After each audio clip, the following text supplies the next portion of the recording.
We've all been there.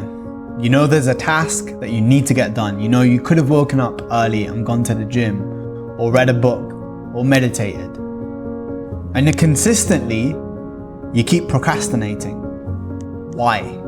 In this video, I'm going to cover the 9 reasons that people procrastinate and the 9 solutions that are proven to work to help you overcome them.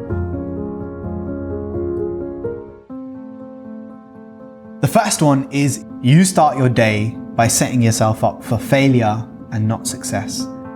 Find the best way to start your day. For me, the first thing I do is fold my bed, meditate, and press play on my audiobook. So while I'm brushing my teeth and I'm looking in the mirror, I've created at least 2 minutes in my day, as soon as I've got started, to start how I mean to go on. So I'm not waiting till 2, 3, 4, 5, 6, 7 o'clock to salvage my day. The second reason, you set yourself up to fail by not having a plan. Before you go to bed at night, the most important thing you can do is to have a plan. What are you doing tomorrow when you wake up? By not having a plan, what happens? You walk haphazardly into the day, and immediately you're distracted. You become an effect of the world rather than the cause of your world. And there's all kinds of random factors that will affect you. Somebody asks you for a favor, your friend calls, there are distractions everywhere, and you need to navigate them. And the best way that you can avoid procrastination is having a very clear plan. The third reason, and it links to the first, is you have a plan, but you don't schedule it. You're satisfied by it. You write your plan down and you're satisfied. You feel like you've already won, but you haven't decided where in your day, where in the white space of your calendar, you're going to get that done. You don't think through, how long is this going to take? And not only do you underestimate how long it's going to take, you don't commit.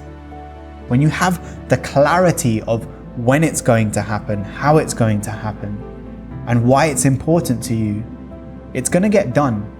But by leaving something to chance, by having some wriggle room, you're making it more likely that you're going to procrastinate.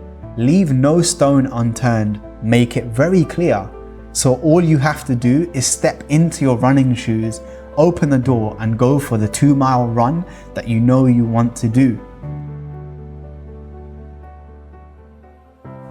The fourth one is you don't put yourself in productive environments.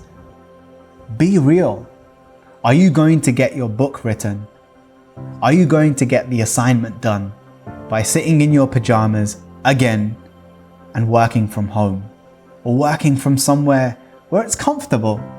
Or are you going to be more productive if you go to the writers group, you sit with other people to write the next chapter of your blog or your book? What is the most productive environment around you? Who are the productive people that you know, that you can expose yourself to, so that you get what you need to done? Number 5, distracting technology, distracting people and places. What I mean by this is, there have been so many times where I love my family, but they are the biggest distractions sometimes. I'm sitting on my laptop, I have my headphones on, I'm focusing on something, but there's a funny video they want me to watch. There's a random question that really I don't need to answer right now. And so what happens? My attention is drawn here, and it takes another 20 minutes sometimes for me to get back into my flow. And the fault really, it wasn't my family, it was me. I know what I could do. I know I could go to the coffee shop down the road, or just to the bus stop, or sit in the car, or the cafe in my local gym. Number 6 is you have an avoidance for a particular type of task. What I noticed was when I was talking to my friends about this task, it's time to do that long company return. What am I doing?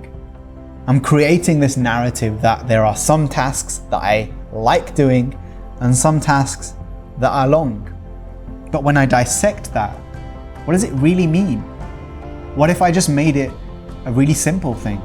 What if I understood that really I'm doing a 2-hour task that requires a couple of hours, a bit of focus, and it's done? It's not the task that is the problem.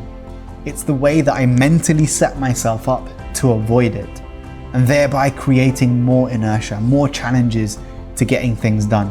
Whereas if I reduce the obstacles, things become much easier and I'm less likely to procrastinate. Now look at your own task list. Look at the things that you want to get done to be more productive, to be more disciplined, to build better habits and ultimately improve yourself. What are some things that are kind of boring but need to get done that you just put off with this excuse that it's long, I can't be bothered?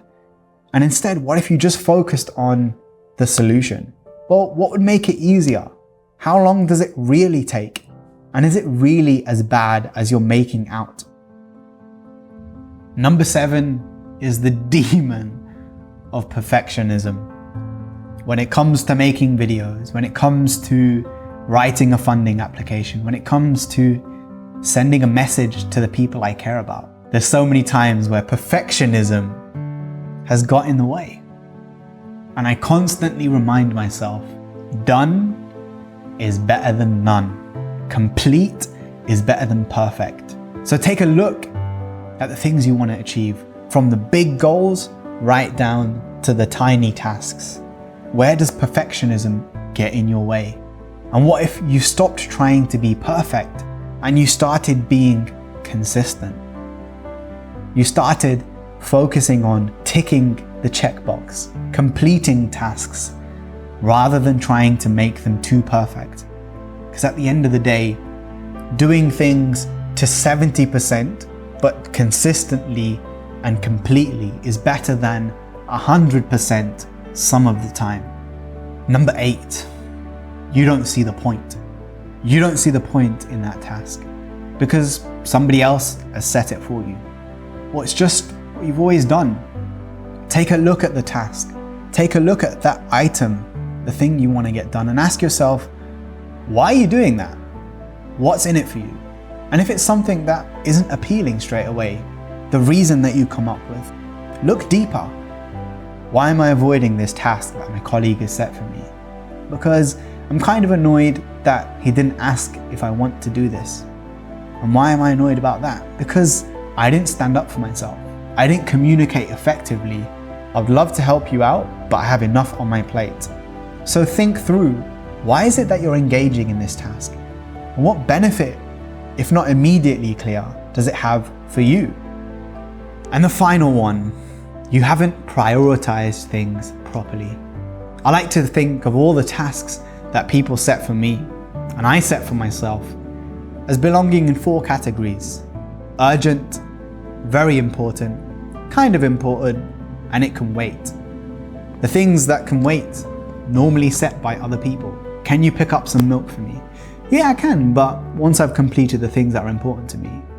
The urgent things, I need to send an invoice to get paid. I need to pay someone in my company. By prioritizing and knowing, where does this task sit for me? Is it something that I need to just delete? Is it something that I need to delegate? Or is it something that I need to do? And if so, when? By setting time aside and knowing which category, which priority bracket it falls in for you, the judge of your to-do list, you create more space, more mental freedom to get things done.